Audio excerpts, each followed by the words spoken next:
भंडारा गोंदिया जिला वासियों के लिए खुशखबर है। अब आपका मनपसंद channel BS crime India news अब आपके केबल नेटवर्क पर, जी हां, अपने केबल नेटवर्क के एशियन चैनल नंबर 13 पर उपलब्ध है। BS क्राइम इंडिया न्यूज पर खेल, राजनीति, क्राइम, साहित्य व अन्य खबरें प्रकाशित की जाती है। हमारे साथ जुड़ने के लिए तथा हमारे चैनल में खबरें, विज्ञापन आदि के लिए संपर्क करें 8669151757 पर।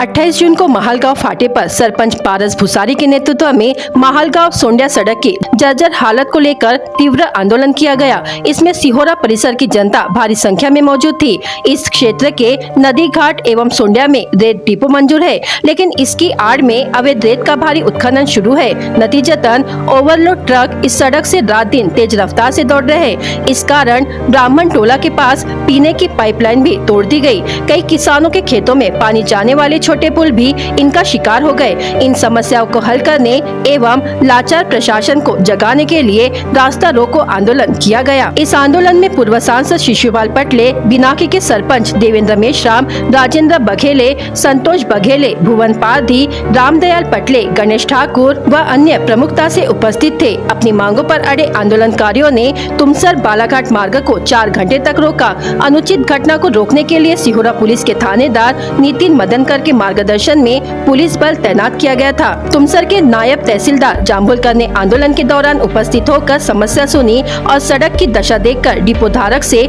इसकी मरम्मत करने की बात कही, लेकिन आंदोलनकारियों ने लिखित आश्वासन मांगा। जब तक इस सड़क की सही तरीके से मरम्मत नहीं होगी, तब तक इस डिपो से रेत का परिवहन नहीं होगा। इस क्षेत्र में चल रहे अवैध डंपिंग यार्ड को बंद किया जाएगा। जिस खेत में अवैध रेत का डंप किया गया, ऐसे खेत मालिक पर FIR दर्ज कराई जाएगी। ब्राह्मण टोला से बिनाकी जाने वाले बाईपास पर बैरिकेडिंग लगाई जाएगी। पुलिस की चौकी भी स्थापित होगी। उसकी निगरानी CCTV कैमरे से की जाएगी। वहीं PWD विभाग ने मरम्मत 2 से 3 दिन में किए जाने का आश्वासन दिया। इसके बाद ही यह आंदोलन खत्म हुआ।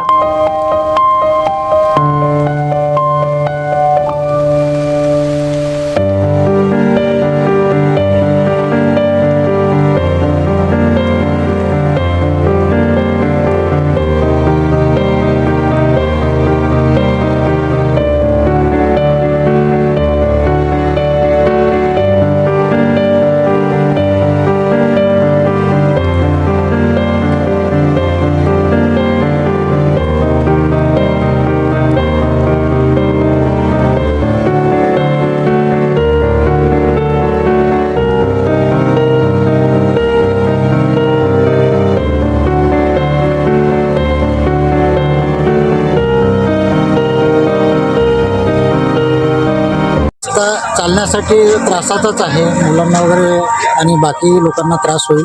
तर दुरुस्तीच्या अनुषंगाने आता सार्वजनिक बांधकाम विभाग आणि डेपोधारक जो आहे त्याला पण सूचना देण्यात आलेल्या आहेत आणि त्यांनी आश्वासन दिलं आहे की हा रस्ता मी गिट्टी वगैरे टाकून व्यवस्थित दुरुस्त करून देते आणि पावसाळा संपल्यानंतर सार्वजनिक बांधकाम विभागातर्फे सुद्धा या रस्त्याला व्यवस्थित रस्ता हा सार्वजनिक बांधकाम विभागातर्फेच तयार करण्यात येईल। पण जे काही पॅचेस, खड्डे वगैरे पडलेले आहेत, डेपोधारकाकडून जे रेती विक्री होते त्याचे जे ट्रक जातात, त्या ट्रकमध्ये जे काही खड्डे पडले त्याची दुरुस्तीची जबाबदारी आपण डेपोधारकाला दिलेली आहे। तो दुरुस्त करून देतो। किती दिवसानंतर हा रस्ता बनणार आहे? डेपोधारकाकडून 8 दिवसात त्यांनी दुरुस्त करून देण्याचं आश्वासन दिलेलं आहे। डेपोधारकाकडून आपण लिखित मागितलेलं आहे आणि त्यांना नोटीस पण दिली, त्याची प्रत पण आंदोलनकर्त्यांना दिलेली आहे नोटीस डेपोधारकाची। तर डेपोधारकाकडून लिखित आलं की आपण पण लिखित देऊ, पण आता हेच आश्वासन देतो की ते करणार आहेत। त्यामुळे सर्व आंदोलनकर्त्यांना विनंती आहे की त्यांनी कृपया रस्ता डेपो इथं स्थगित करें। देखिए, डेपो सभी लोगों को जो रेती लगती है तो ऑनलाइन बुकिंग करते हैं। ये माननीय जिलाधिकारी साहब की तरफ से मंजूर हुआ है डेपो, और ये सिर्फ घरकुल के लिए नहीं है, ये जिसको लगता है वो ऑनलाइन बुकिंग करे और वो डेपो से लेके जाए। पर लेकिन ये जो 14,000 जो ब्रांच दिए गए थे, हाँ, उससे भी ज़्यादा यहाँ पर रेती का डंप दिखता है। तो इसके ऊपर में आपने कभी मतलब जांच किए हो कि ये 14,000 ही है कि ज़्यादा है करके? ऐसा कुछ रहेगा तो डिपार्टमेंट की तरफ से कार्रवाई की जाएगी। तो टेक्निकली जो भी उसका मेजरमेंट है वो करने के बाद अगर ज़्यादा मिलता है तो निश्चित कार्रवाई की जाएगी। सर्व जागी सर्व जागी क्षमतेपेक्षा जास्त रेती आढळत आहे आणि ज्या ठिकाणी डिपो दिलेला आहे त्याच्यापेक्षा दुसऱ्या ठिकाणी पण रेती उभारण्यात आलेली आहे. त्याच्याबद्दल काय बोलताय सर? डेपोच्या व्यतिरिक्त इतर ठिकाणी जर रेती दिसून आली तर ते आमच्या विभागातर्फे जप्त करण्यात येते. आताच 50 ब्रास रेती जप्त केलेली आहे आणि ज्या ज्या ठिकाणी अशा तक्रारी आहेत किंवा आढळून येते तर आपण रेती जप्त करतो. तुमसर तहसील के ग्राम माड़गी का यूनिवर्सल फेरो अलाइस कारखाना विगत 23 वर्ष से बंद है, जिससे कंपनी यह कारखाना शीघ्र शुरू करे या किसानों के खेत जमीनें वापस लौटाए. इस मांग को लेकर यूनिवर्सल फेरो अलाइस संघर्ष समिति द्वारा 28 जून को तुमसर के मानकेनगर स्थित नेत्रवाला यूनिवर्सल फेरो अलाइस कंपनी के कार्यालय पर शांति मोर्चा निकाला गया. इस समय संघर्ष समिति के प्रतिनिधि मंडल ने विभिन्न मांगों को लेकर कंपनी संचालक के नाम से कार्यालय के स्थानीय प्रबंधक को ज्ञापन सौंपा. सौंपे गए ज्ञापन में बताया कि तुमसर तहसील में स्थित यूनिवर्सल फेरो अलाइस कारखाना 23 वर्षों से बंद है, जिसके कारण तुमसर परिसर के कितने युवा बेरोजगार है. ऐसे में यह कारखाना शुरू करे या फिर किसानों की कारखाने के लिए आवंटित की गई खेत जमीनें वापस करे. बताया गया कि कंपनी मालिक ने अगर किसी और को जमीन लीज पर दी है या अन्य कोई भी कारण है तो उसे शांतिपूर्वक चर्चा कर इसका हल निकाले. शांति मोर्चा में संघर्ष समिति के पदाधिकारियों के साथ गांववासी बड़ी संख्या में शामिल हुए थे. इस मोर्चे के दौरान संघर्ष समिति के पदाधिकारियों ने कंपनी के स्थानीय प्रबंधक से चर्चा करके अपनी मांगे रखी. ज्ञापन सौंपते समय यूनिवर्सल फेरो अलाइस संघर्ष समिति के अध्यक्ष अंकुश साठो ने फुकटू हिंगे, श्याम सुंदर नागपुरे, खुशाल नागपुरे, देवदास मेश्राम, वीरेंद्र दमाहे, ज्ञानेश्वर बिरनवारे, विपिल कुंभारे, फौजी नागपुरे सहित अन्य महाराष्ट्र राज्य मेडिकल काउंसिलिंग के तहत पंजीयन के बगैर मरीजों का उपचार करने वाले एक कथित डॉक्टर पर मरीजों की आर्थिक लूट का आरोप लगाकर कार्रवाई की गई. बताया जाता है कि तहसील स्तर की स्वास्थ्य समिति के अधिकारियों ने इस मामले की जांच करने के बाद स्थानीय पुलिस थाने में शिकायत कर दी. उक्त शिकायत के आधार पर पुलिस ने विभिन्न धाराओं के तहत मामला दर्ज कर फर्जी डॉक्टर को अरेस्ट किया. अरेस्ट किए गए आरोपी का नाम लाखनदुर के अम्बेडकर वार्ड निवासी आरिदम शिबू विश्वास, उम्र 27 वर्ष है. यह कार्रवाई 27 जून को किए जाने की जानकारी मिली है. पुलिस सूत्रों के अनुसार पश्चिम बंगाल के नदिया जिले के कृष्णानगर बनगांव के मूल निवासी आरिदम विश्वास ने पिछले कुछ दिनों पूर्व लाखनदुर के अम्बेडकर वार्ड के एक किराए के मकान में अपना निजी अस्पताल शुरू किया. हालांकि पिछले कुछ दिनों पूर्व तहसील के मांडल निवासी एक महिला मरीज पाइल्स की बीमारी पर इलाज के लिए गई थी. इस दौरान उक्त बोगस डॉक्टर ने उक्त महिला मरीज से 25,000 रुपयों की मांग की और पाइल्स की बीमारी पर इलाज किया, लेकिन इलाज के बावजूद महिला मरीज को बीमारी से राहत नहीं मिली. पीड़ित महिला मरीज ने बोगस डॉक्टर पर फर्जी होने का संदेह जताकर तहसील स्वास्थ्य विभाग से शिकायत की थी. इस शिकायत पर तहसील स्वास्थ्य अधिकारी डॉक्टर वंदना पडोले, पंचायत समिति के बीडीओ नमिता बांगर, ग्रामीण अस्पताल के स्वास्थ्य अधीक्षक डॉक्टर दत्तात्रेय ठाकरे, स्वास्थ्य विस्तार अधिकारी मोहन बावनकर, डॉक्टर राजेश मडावी, भारत गणवीर, पुलिस हवालदार उमेश शिवनकर, अविनाश करोले आदि अधिकारी कर्मियों ने कुछ सरकारी पंचों की उपस्थिति में बोगस डॉक्टर के निजी अस्पताल पहुंचकर मेडिकल काउंसलिंग के पंजीयन के संबंध में जांच की. इस दौरान उक्त डॉक्टर महाराष्ट्र मेडिकल काउंसिल के पंजीयन के बगैर ही गैर कानूनी ढंग से मरीजों का उपचार करने और दवा देने की पुष्टि हुई. इस तरह उपचार के नाम पर मरीजों की आर्थिक लूट करने का मामला सामने आया. इस मामले में तहसील स्वास्थ्य अधिकारी डॉक्टर वंदना पडोले ने लाखनदुर पुलिस थाने में शिकायत कर दी. शिकायत के आधार पर थानेदार सचिन पवार के मार्गदर्शन में विभिन्न धाराओं के तहत मामला दर्ज किया है. इतना ही नहीं तो आरोपी के एमजी अस्पताल से 40,126 रुपए के दवाइयां एवं अन्य सामग्री जब्त की गई. इस मामले की आगे की जांच पुलिस उप निरीक्षक परमेश्वर आगा से एवं पुलिस नायक सुभाष सहारे कर रहे हैं. भंडारा जिले में 19 से 25 जून तक पुलिस भर्ती की प्रक्रिया शुरू थी, जिसमें करीब 2,407 महिला एवं पुरुष उम्मीदवार उपस्थित हुए थे. इस पूरी प्रक्रिया में 1,437 महिला पुरुष उम्मीदवारों ने शारीरिक परीक्षा दी, जिसमें से लिखित परीक्षा के लिए अब 750 उम्मीदवार चयनित हुए हैं, जिनकी लिखित परीक्षा की तिथि 7 जुलाई 2024 को निर्धारित की गई है. जिले में पुलिस कांस्टेबल, चालक, बैट्समैन, सशस्त्र पुलिस कांस्टेबल, कारागार विभाग कांस्टेबल के कुल 80 रिक्त पद के लिए 19 जून से भर्ती प्रक्रिया शुरू हुई थी। इसके लिए 3,424 पुरुष तथा 966 महिला उम्मीदवारों ने आवेदन किया था, जिसमें से 3,108 पुरुष तथा 927 महिला उम्मीदवार शारीरिक परीक्षा देने के लिए परीक्षा के लिए पात्र साबित हुए थे। 19 जून से शुरू हुई शारीरिक परीक्षा में प्रत्यक्ष रूप से कुल 2,407 महिला एवं पुरुष उम्मीदवार उपस्थित हुए थे। 1,437 महिला व पुरुष उम्मीदवारों ने ग्राउंड पर जाकर परीक्षा दी, जिसमें से अब केवल 750 उम्मीदवार शारीरिक परीक्षा में पात्र साबित हुए, जिनके लिखित परीक्षा का आयोजन 7 जुलाई को किया गया है। शारीरिक परीक्षा में सफल हुए 750 उम्मीदवार लिखित परीक्षा देंगे। महागठबंधन सरकार द्वारा पेश किया गया अनुपूरक बजट महाराष्ट्र के विकास के लिए एक व्यापक योजना है। यह बजट महाराष्ट्र के विकास के लिए एक अर्थ संकल्प है। ऐसी प्रतिक्रिया भाजपा नेता पूर्व सांसद सुनील मेंढे ने दी। राज्य के वित्त मंत्री अजित पवार ने मानसून सत्र के दौरान अनुपूरक बजट पेश किया। मातृशक्ति के सम्मान को लेकर हमेशा गंभीर रहने वाली सरकार ने एक बार फिर मुख्यमंत्री लाडली बहन योजना की घोषणा कर महिलाओं को अपने दम पर समृद्ध होने और सम्मान के साथ जीने की राह दिखाई है। भाजपा नेता पूर्व सांसद सुनील मेंढे का यह भी मानना है कि यह बजट किसानों, मजदूरों, छात्रों, युवाओं और महिलाओं जैसे सभी तत्वों को न्याय देते हुए कृषि, उद्योग, शिक्षा, व्यापार, स्वास्थ्य और पर्यटन के क्षेत्रों को मजबूत करेगा। उन्होंने ये कहा कि विरोधियों की आलोचना करनी चाहिए, लेकिन अच्छी चीजों को स्वीकार भी करना चाहिए। Rabia Bi minority education society Bhandara की ओर से पार्वता काकी गायधने इनको सिंगल बर्नर गैस सिलेंडर दिया गया। यह काकी अकेली रहती है और खुद मेहनत करके अपना पेट पालती है और लकड़ी के चूल्हे पर खाना बनाती है। हाजी अशफाक पटेल ने बताया कि काकी मुझे कई दिनों से गैस सिलेंडर गवर्नमेंट स्कीम में दिलवा दीजिए ऐसा कहती थी, मगर उनकी उम्र 76 साल होने के कारण यह कोई भी स्कीम में नहीं बैठती थी। इसलिए पार्वता काकी को Rabia Bi minority education society Bhandara की जानिब से गैस सिलेंडर दिया गया।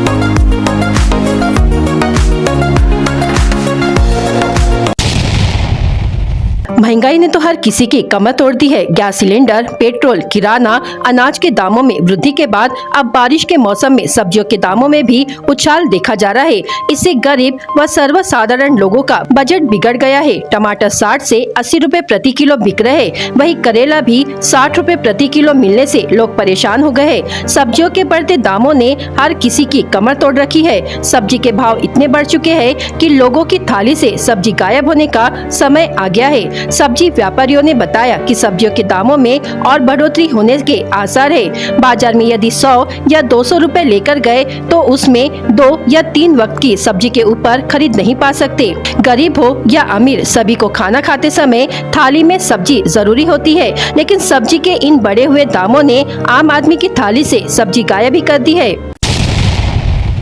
लंबे इंतजार के बाद पूरे विदर्भ में मानसून की बारिश का आगमन हुआ। सर्वप्रथम पश्चिम विदर्भ में बारिश की शुरुआत हुई। इसके बाद गुरुवार को पूर्व विदर्भ में भी बारिश हुई। मौसम में ठंडक घुली है।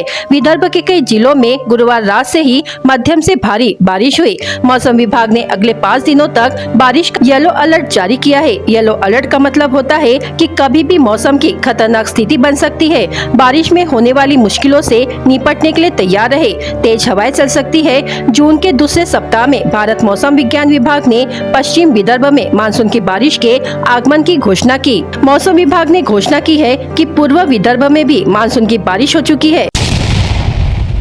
विकास फाउंडेशन भंडारा जिल्हा पदाधिकारी मेळावा नुकता संताजी मंगल कार्यालय तुमसर येथे संपन्न झाला आणि त्याचाच धसका घेत निवडणुकीत अनामत जप्त झालेल्या भाजपच्या काही नेत्यांनी माजी आमदार चरणभाऊ वाघमारे यांच्या बाबतीत पक्ष प्रवेशाबाबत जी प्रतिक्रिया दैनिक वृत्तपत्रास दिली ती प्रतिक्रिया हास्यास्पद असल्याचा घणाघात पंचायत समिती सभापती नंदू रहांगडाले यांनी केला। दैनिक नवराष्ट्र या वृत्तपत्रात माजी आमदारावरून भाजपात अस्वस्थता या मथड्याखाली पत्रकारांनी परिणय फुके असेपर्यंत भाजपात जाणार नाही, पण चरण वाघमारे भाजपात घरवापसी करण्याची इच्छा असल्याची माहिती प्रकाशित करण्यात आली असल्याने लोकसभेत अनामत जप्त झालेले माजी खासदार शिशुपाल बटले मागील जिल्हा परिषद निवडणुकीत उसर्रा गावी भांडण झाले तेव्हा काँग्रेसच्या बूथवर कशासाठी बसून होते आणि लोकसभा निवडणुकीपूर्व नानाभाऊ पटोले यांच्यासोबत बैठक घेऊन काँग्रेसमध्ये प्रवेश करणार असल्याच्या बातम्या प्रकाशित झाल्या असताना काँग्रेसमधून विरोध झाल्याने जागीच राहिले तेव्हा त्यांची पक्षनिष्ठता कुठे होती? विधानसभेत अनामत जप्त झालेले प्रदीप पडोळे जेव्हा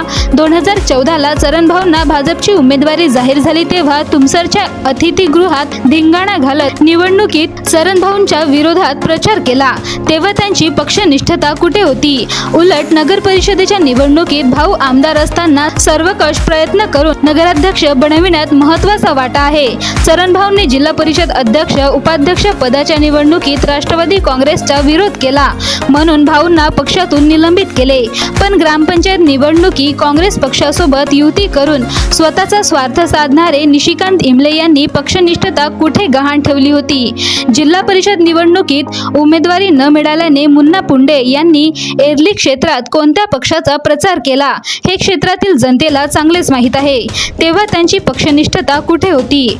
जिल्हा परिषद निवडणुकीत निलिमा इमले यांनी बाबू ठवकर यांचे विरोधात काम करणारे भगवान चांदेवार यांनी तेव्हा पक्षनिष्ठता कोणत्या वेशीवर टांगली होती? या आरोप करणाऱ्या नेत्यांपैकी कोणीही भाजपची उमेदवारी घ्यावी त्यांना आमच्या शुभेच्छा. परंतु चरणभाऊच्या बाबतीत पक्षप्रवेशाबाबत जी प्रतिक्रिया दिली ती पोरकटपणाची हास्यास्पद बाब असल्याची माहिती सभापती नंदू हांगडाले यांनी दिली आहे. येत्या ऑक्टोबर-नोव्हेंबर महिन्यात विधानसभेची निवडणूक होणार असल्याने सर्वच पक्ष आपल्या परीने प्रयत्न करीत आहेत. त्याच अनुषंगाने विकास फाउंडेशन भंडारा जिल्ह्यातील पदाधिकारी यांनी कार्यकर्ता मेळावा संताजी मंगल कार्यालय तुमसर येथे पार पडला. मेळाव्यात बोलताना आमचे नेते माजी आमदार चरणभाऊ वाघमारे यांनी येणाऱ्या निवडणूक स्वबळावर लढण्याचा निर्धार व्यक्त केला असताना कार्यकर्त्यांनी या निर्णयास दुजोरा देत सदैव भाऊंच्या पाठीशी राहण्याचा निर्धार सुद्धा पदाधिकारी आणि कार्यकर्त्यांनी केला असताना अवकाळा लागलेल्या भाजपमध्ये प्रवेश करण्याचा प्रश्नच नाही. याउलट या प्रतिक्रिया देणाऱ्या स्वयंघोषित महान नेत्यांना कदाचित माहीत नसावे की भाजपचे अनेक वरिष्ठ नेते